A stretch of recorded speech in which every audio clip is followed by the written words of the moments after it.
अस्सलाम वालेकुम दोस्तों, उर्दू ट्रेंड में आपको खुश आमदीद। दोस्तों, तहरीक इंसाफ की हुकूमत आने के बाद और इमरान खान के वज़ीर आज़म बनते ही वफाकी काबीना के इजलास में कई अहम फैसले किए जा चुके हैं। अब सोशल मीडिया पर यह भी खबरें गर्दिश कर रही हैं कि हुकूमत ने 50 रुपये से लेकर 1000 रुपये तक के नोट का डिज़ाइन तब्दील करने और 5000 के नोट बंद करने का फ़ैसला कर लिया है।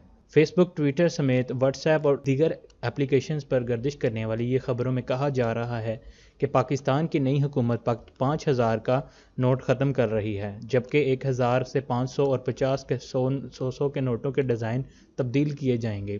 ये तब्दीली सार्फिन की ज़रूरत और इनकी सहूलियत के लिए है। इस खबर पर खूब तबसरे भी हो रहे हैं और इसके इक़दाम की तारीफ़ भी करने के अलावा सार्फिन तनकीद भी कर रहे हैं। जबकि दिलचस्प बात यह है कि इस खबर में का वफाकी वज़ीर ख़जाना असद उमर के साथ जोड़ा जा रहा है। ताहम हकीकत इसके बिल्कुल बरअक्स है, क्योंकि इस खबर में कोई सच्चाई नहीं है। पाकिस्तान में झूठी खबरों और अफवाहों की सूरत हाल पहले ही ख़राब थी, लेकिन जुलाई 25 के बाद मुल्क में होने वाले आम इंतखाबात के बाद सूरत हाल संगीन हो गई है, जिस पर सार्फिन से गुजारिश है कि वह किसी भी खबर पर यकीन करने और इसे फैलाने से इसकी तस्दीक पहले ज़रूर कर लें।